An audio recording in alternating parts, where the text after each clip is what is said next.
Hello friends. आज मैं GST में एक ऐसा टॉपिक डिस्कस करने जा रहा हूं जो एग्जाम के साथ साथ प्रैक्टिकल लाइफ में भी बहुत रेलिवेंट है, इम्पॉर्टेंट है। हर कोई जानना चाहता है प्रैक्टिकल लाइफ में भी कि जीएसटी में अगर गुड्स रिटर्न किया जाए तो जीएसटी में उसके प्रोसीजर क्या है। यहां पर मैं लेकर आया हूं एक सर्कुलर 72/46/2018। इस सर्कुलर के कुछ हिस्से को मैंने मॉडिफाई किया है जो आज की डेट में अपडेटेड जीएसटी प्रोविजन से कनेक्ट करता हुआ है। टॉपिक क्या है? ये सर्कुलर तो आया था मेडिसिन और ड्रग्स के फार्मास्यूटिकल के सेक्टर में।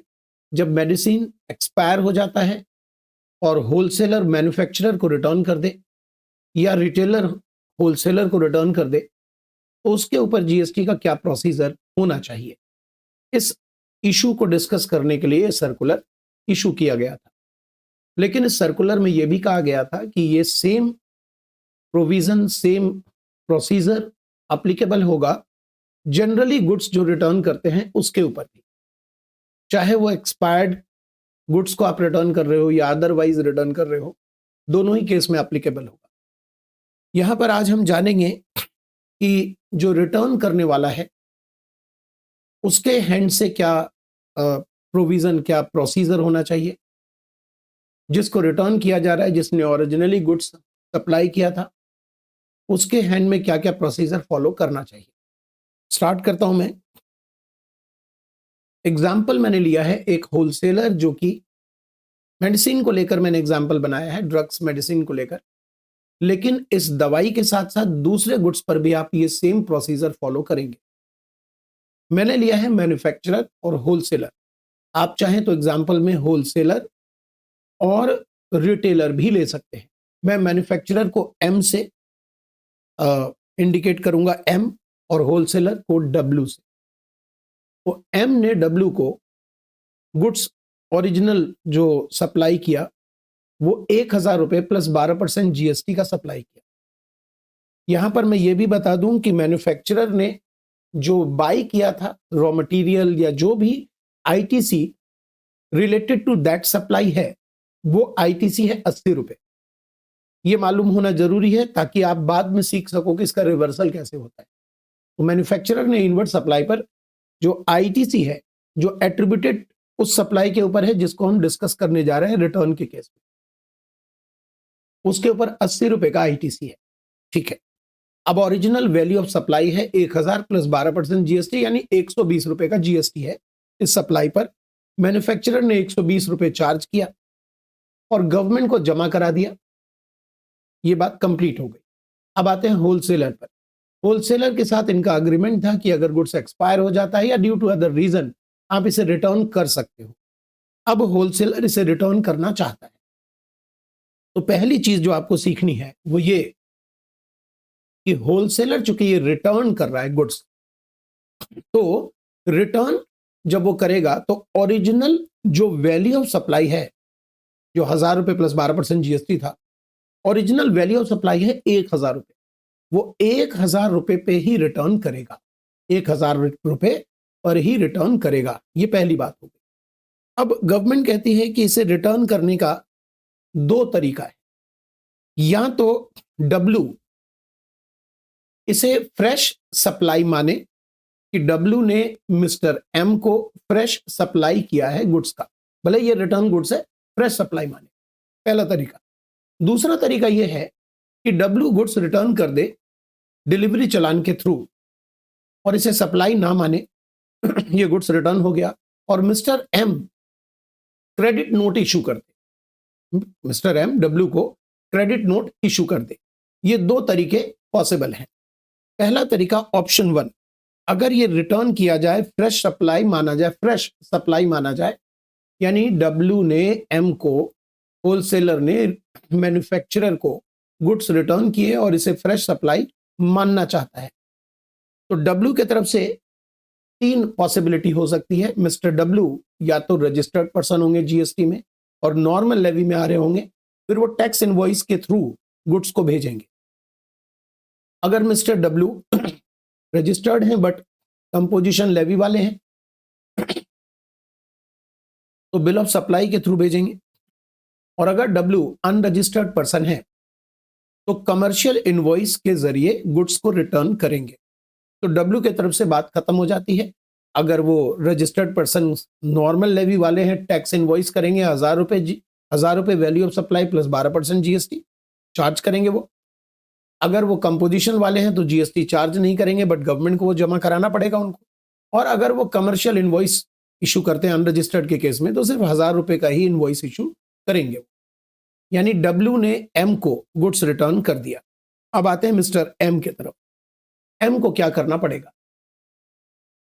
एम सबसे पहले डब्ल्यू से जब गुड्स लेगा, अगर डब्ल्यू रजिस्टर्ड पर्सन है नॉर्मल लेवी वाला, तो डब्ल्यू ने जो 120 रुपए चार्ज किया है जीएसटी मिस्टर एम से रिटर्न गुड्स पर फ्रेश सप्लाई मानकर, उस 120 रुपए को मिस्टर एम आईटीसी में अवेल्ड और यूटिलाइज कर सकते हैं। यानी वो 120 रुपए मिस्टर एम के लिए फ्रेश आईटीसी बन जाएगा। अगर सेक्शन 16 के कंडीशंस पूरे हुए तो ये तो ऑब्वियस सी बात है। इसका क्या मतलब हुआ कि मिस्टर डब्ल्यू 120 रुपए का आईटीसी अब फ्रेश परचेज समझिए, रिटर्न हुआ ना उसका, तो फ्रेश इनवर्ड सप्लाई हो गया मिस्टर एम के लिए, मैन्युफैक्चरर के लिए, और उसके ऊपर 120 का आईटीसी वो लेंगे। अब गवर्नमेंट कहती है कि सिंस ये फ्रेश आपने अपने तरफ इनवर्ड सप्लाई मान लिया, अब जब आप इस गुड्स को डिस्ट्रॉय करोगे, जो कि करोगे ही बिकॉज ये एक्सपायर हो गया है, तो जब आप इस गुड्स को डिस्ट्रॉय करोगे तो सेक्शन 17(5)H अप्लीकेबल हो जाएगा, और शेड्यूल 1 के according permanent disposal of business assets के क्लॉज में इसे सप्लाई मान लिया जाएगा डिस्ट्रक्शन पर, और इस वजह से आपके अवेल्ड आईटीसी रिवर्सल होंगे। मिस्टर एम यहां कंफ्यूज थे, जिस वजह से यह सर्कुलर आया।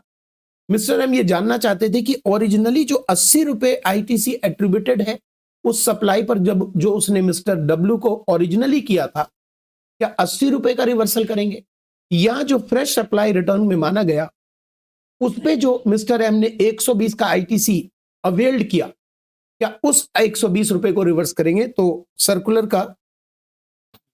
का कहना था कि जो 120 रुपए आपने फ्रेश अवेल किया है अभी अभी आईटीसी, उसको आप रिवर्स करोगे, ना कि 80 रुपए को। ये तो हो गया पहला तरीका, अगर हम रिटर्न को फ्रेश सप्लाई माने। दूसरे तरीके पर आते हैं।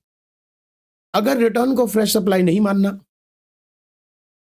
गुड्स को रिटर्न कर देना है और क्रेडिट नोट इशू करवा लेना है मिस्टर एम से, इस केस में डब्ल्यू के तरफ से जीएसटी प्रोसीजर क्या होगा?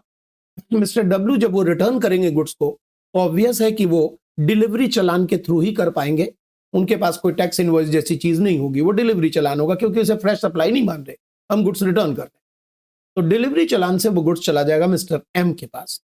एम क्रेडिट नोट इशू कर देंगे, ये भी क्लियर है।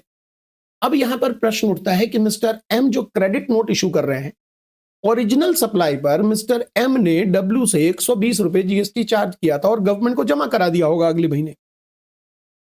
अब क्रेडिट नोट इशू किया तो इसका भी हमें एडजस्टमेंट करना पड़ेगा, जीएसटीआर 1 में दिखाना पड़ेगा सेल्स रिटर्न।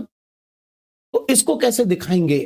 तो मिस्टर एम कॉमन पोर्टल पर अपलोड करेंगे इस क्रेडिट नोट को आने वाले जीएसटीआर 1 में, और अपने टैक्स आउटवर्ड टैक्स, जो आउटवर्ड सप्लाई का टैक्स है, आउटपुट टैक्स लायबिलिटी, उससे ये एडजस्ट कर लेंगे, 120 रुपए एडजस्टमेंट ले लेंगे।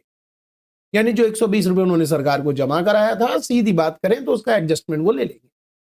लेकिन ये तभी कर पाएंगे, ये बड़ी अच्छी शर्त है, ये तभी कर पाएंगे जब क्रेडिट नोट इशू हुआ हो with in time section 34 subsection 2।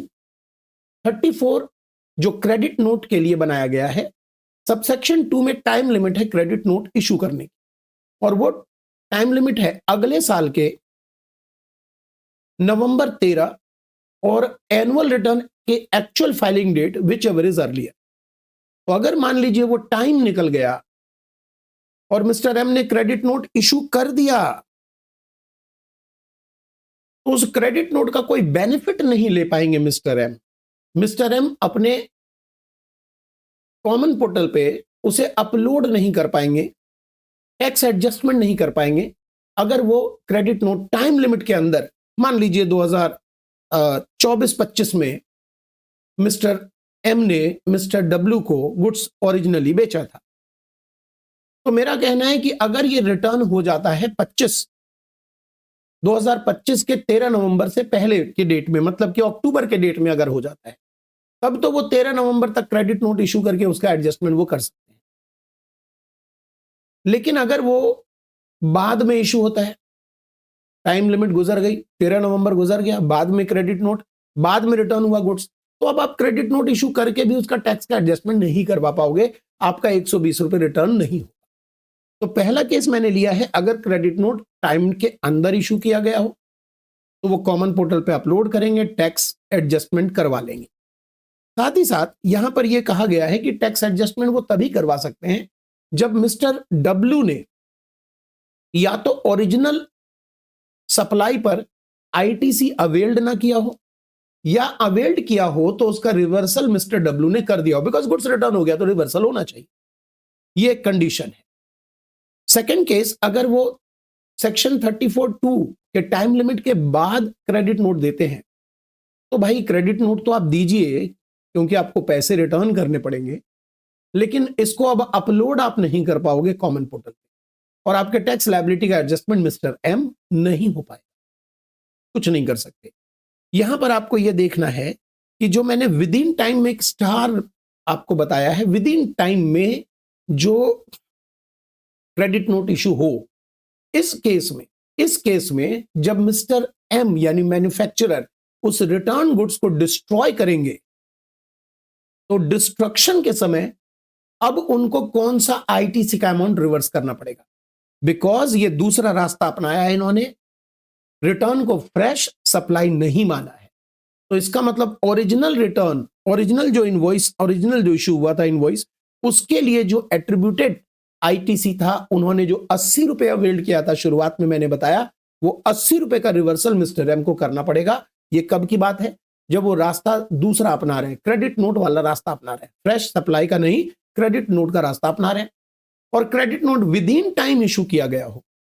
इस केस में मिस्टर एम जब डिस्ट्रॉय करेंगे उस गुड्स को, तो 17 सबसेक्शन 5 क्लॉज एच के मुताबिक मिस्टर एम को 80 रुपए का आईटीसी रिवर्स करना पड़ेगा।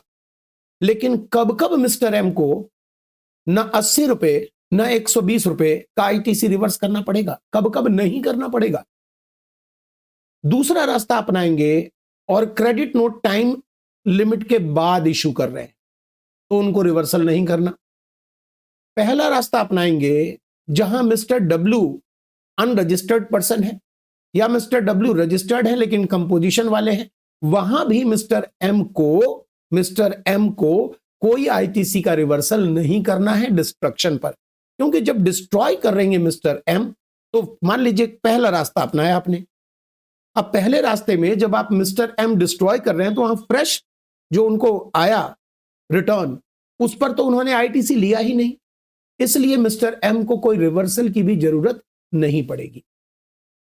तो उम्मीद करता हूं कि ये इशू, जैसा कि मैंने कहा था, प्रैक्टिकल लाइफ में भी जरूरी है, चाहे फार्मास्यूटिकल के ऊपर आप बात कर लें, दूसरे इंडस्ट्री की बात करें, गुड्स रिटर्न के लिए प्रोसीजर जानना बहुत जरूरी है, क्लैरिटी होनी चाहिए प्रोफेशनल को भी, और जो स्टूडेंट्स हैं उनके लिए तो एग्जाम के लिए जरूरी है ही। ठीक है जी, चलिए फिर मिलते हैं। इसी तरह पढ़ते रहिए, नॉलेज गेन करते रहिए और स्वस्थ रहिए।